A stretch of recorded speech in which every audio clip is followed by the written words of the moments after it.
What's going on, everybody? Welcome back to the channel. Today we're going to be replacing the valve cover gasket on my 2004 Jeep Grand Cherokee 4.0.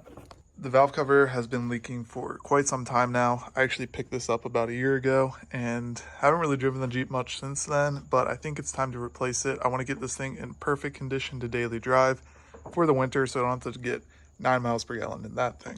So to get started, we're going to go ahead and remove the air intake. This shouldn't be too difficult. I think I can just take this off and then kind of rotate it out of the way. Then we got a few other little hoses and stuff to get out of the way, and we should be able to get to all of the bolts, get the valve cover taken off, and get the gasket swapped out. Take a look at the inside here at the rocker arms. I'm kind of dreading that part. This Jeep was extremely under maintained when I daily drove it. It was my first car and kind of just beat on 24/7. So we'll see what condition we're looking at there.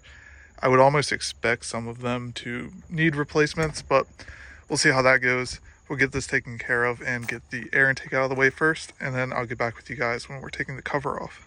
All right, intake is out of the way. I just folded it over there. I'm gonna go ahead and remove this along with anything else that is in our way of accessing these bolts.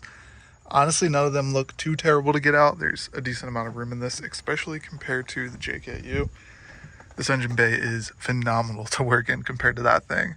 But we'll go ahead, remove a few more little things, and we should be ready to pop this off, get it taken out. We'll get it cleaned up while it's out, get all this old oil. I mean, there's a ton of oil caked on there. Get all that cleaned out, and we should be good to go. All right, so we got the valve cover taken off, and it's actually a lot less like gunky in here than I was anticipating.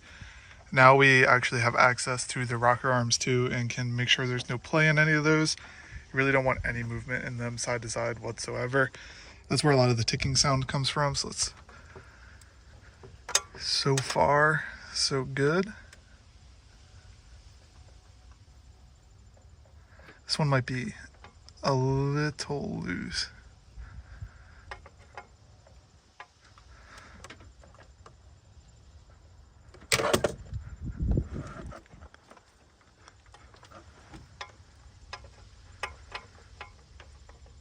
I don't think it's actually loose. I think it was this tapping that made the clicking sound, and we're honestly looking way better than I expected at this point.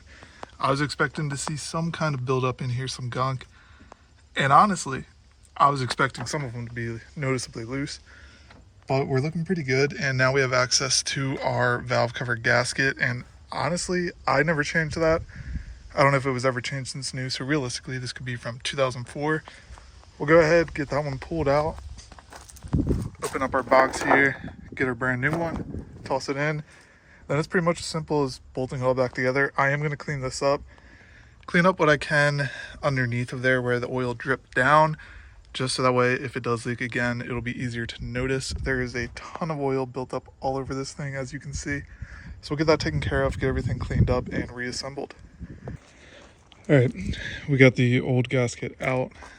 New one dropped down in place, and the new one has the same like guide holes for those studs down there, so you know it's all lined up correctly. So go ahead, get this tossed back on, get everything situated, tighten down all these bolts again, reattach to the intake, and hopefully that fixes our valve cover leak ideally. If not, I guess we'll be doing this again in the future. All right, all the valve cover bolts are back in, and one thing to keep in mind if you guys are doing this is you want them all to be perfectly even, that way there's no leaks. It's kind of like when you do your lug nuts, you just kind of want to go across, make sure all of them are even, and make sure they're torqued down to spec. So now we got to reconnect the air intake and a few other small things, and we should be good to go here. I'm going to fill up the oil while the air intake is popped off though, because if you guys have one of these, you know what I'm talking about, but that tube comes straight across and actually blocks the oil fill cap. So we're gonna take care of that before we put that back.